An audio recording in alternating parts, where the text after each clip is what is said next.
Sidagi Abok na pirani ako ni sa thamani sidagi charani. Dam. Messi. Kaljit kya na? Hat trick. Sinju bora pakora na chingba makhan kili chana na chingba mayam lei ba ko. Phone to tumina para ka na video na mi se. Ab dekho guys. Lupa 700 tagina 1000 phogi range ta leiba nong magi numit ni gi lai bia ba layeng balak pakanda ko comment to biramo. Hello mayam ngasi video sidi kamai ta video no haba kanda akhoi gi mahani bak ta hotel leiba ko akhoi abok na phamane han na phamjaba hotel ne ko aduda akhoi gi sinju bora pakora na chingba makhan kili chana na chingba mayam leiba ko adudo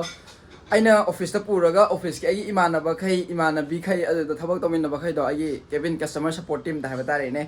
moi kai je ina ngasi pizza ge yenge moi ding ali nga tai cha de ba ko non best anam amda cha de reaction hagadra aduga khangde adum bit amada habe tare yenge akhoi mahani bak sidagi khitang thoga leire yeng ase makha video se dum ko yam ngangda da bida office chat ne hojek pung 5 tare 60 yawdam ni ba ko theng di thenge leidi leirage purage ina purage heram me theng ko ngasi world cup yeng thoba ge theng gre ba ko aduga matam su leite ina ban thongam bane sina phat loroga phat office chala se ado office ta pizza ge hapugo hoi okay ma'am अना हूँ लेरीसे अबोकी hotel ने को अनौब Hong hotel ने ma'am सिलेरे तो सिगी hotel से को याम पिक्तंगना सिदा फमी अबोक मनुंग दले को अदोगा सिगी अकोइबे दा हबे तारे सि पार्क लेबने महानी बाकी थबल सिनगी बा पार्क तो अदुदुने बा सिदे एटीएम अमा लेबने को अदु चंगसु यारे सिदा थबल सिनगी बदो अदो सि हेक मताई लंबी गी सिदा चंगागा सिने होटेल जे अदो अबोक जो सिदा फमी अबोक के सिंजू बोरा मैम लेरे अदुगा फमफम जे सुमाइना को टेबल मचा मोम थारागा आई दिस द चार रोय बको अदो सुमाइना नुआइना फमदरगा को तिंगथोगा नाना वारसु तुम यानी वारसु तुम यानी मैम सिदा को यम नुआइना तो अबोक के होटेल से नुसीद्रो पिक्तक ना सिदा लेजे महानी बाग तने मैम पार्क लेरे सिदा थबल तोबा पार्क तने अदुगे हेक ऑपोजिट ता अबोक सिदा फमनी सिदागी अबोक द पिरानी अखोनी सिदा थमनी सिदागी चारानी दम अदो आइदी चारो हजि ऑफिस चतने पुंगसे याद्रेबको सिसु थेंगदरबने होरेन अदुम के केनो हजिलुदने अदो पिकपनी याम पिकपनी को मैम अदुबो पिकतक ओइरगसु हाउरगा लोइरे महाउदो इनेगी पकोरा टेस्ट तो मैम पकोरा याम हाउबने ngरang नुंदांग चाखरे खेंगा कांदा चाइ अदो वारसु तुंबा चल्ले हाय बोक तो वारसु तुम हायबा बो कैनो ए पादास नोई सिलेरे तो बोरा होरमबगी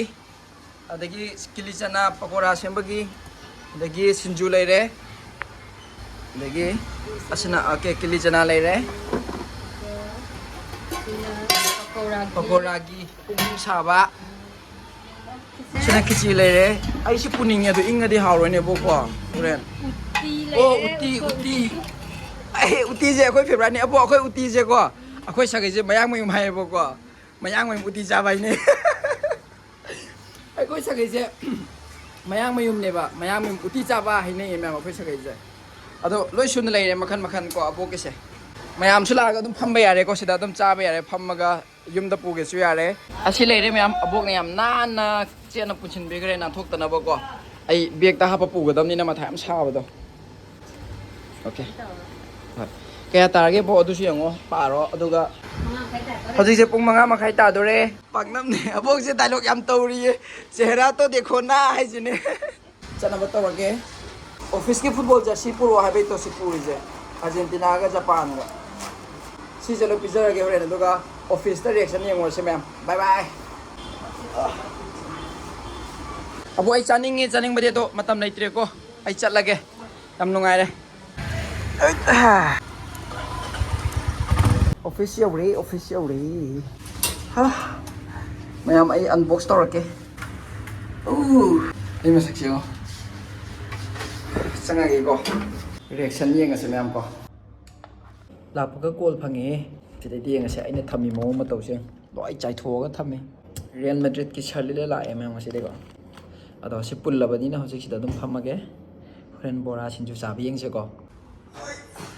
सिदा बजे रिज्यूमे दे यावदे रिज्यूमे तो नहीं है नहीं इसमें ये वाला काम अदो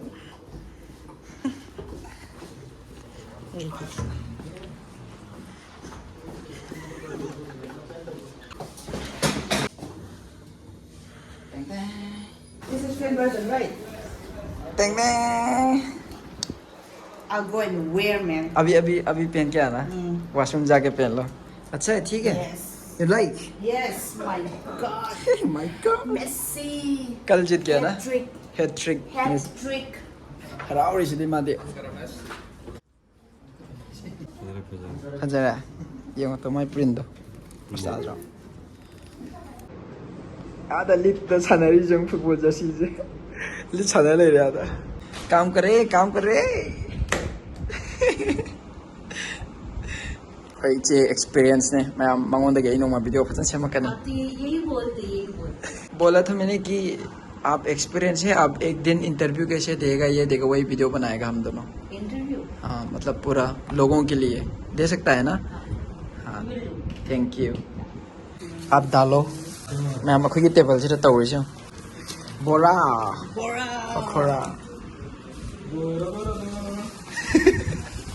डोंट पुट चटनी ngari है उसमें फर्मेंटेड फिश है आप खाएगा नहीं है ना फर्मेंटेड फिश खाएगा हाँ नहीं फिश नो भाई खाएगा नो ना तो विदाउट चटनी खाएगा ठीक है पकोड़ा बोरा चिली चना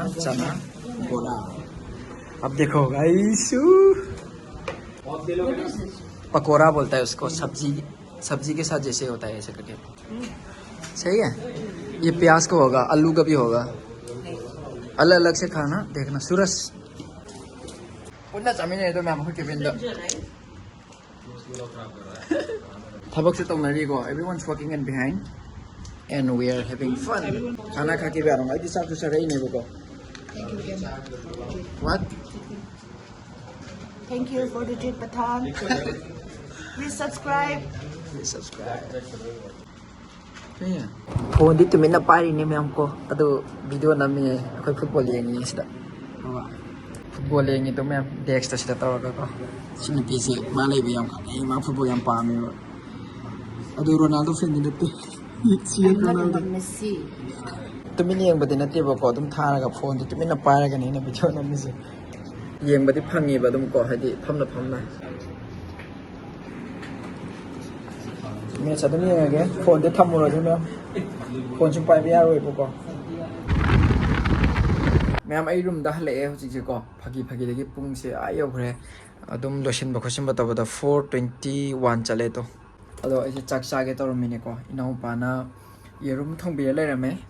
येरुम गा हवाई गा को ची चाक से ससलगा वीडियो एडिट तौर तुमनी मैम पाम तारगदे मैम के दमकता वीडियो कंटेंट अमा याम तीना टॉप अमा सेंमेने खले को मैम दिल्ली दा एम्स हॉस्पिटल सफदरजंग हॉस्पिटल की मनाक्ता लैबा लायेंग लाकपदा अखोगी अहोंग मफम को लुप 700 तगिना 1000 फौगी रेंज तलैब नोमगी नुमित निनी की लैब याबा लायेंग लाकप कांदा को अदुगी वीडियो से आई मणिपुरी की बोयगेरा मयांग की बोयगेरा आई सेंमेने खले मैम के दमकता को कमेंट तौबिरमो अदुगी याम दरकार ओइ तागदे आई गी हेक छुट्टी फंगमगा ई मतम हांगबगा चलगा वीडियो से सुंसो सोयदना सेमगा थागलकना बो हन्नागे मैम अदुना कमेंट हाइबिरमो अदुगी ओइनादि को लायेंग लाकदौबा अपामा मी लेरगदि हाइबिरो आई अदु कंटेंट सेमगे मैम मतम काइथोक्तोनि को अदुगी ओइना थवई चलगा सेमोदने मैम अदुने नेना मैम ता हना हंगिसे सेमनिंग मैम लेरंगनी दना को मणिपुरी की दखक्ता लेगनी हाइ के तारगदि मणिपुर की आई गेस्ट हाउस की हाना सु मैम सेमगरे आई प्लेलिस्ट एंबियो को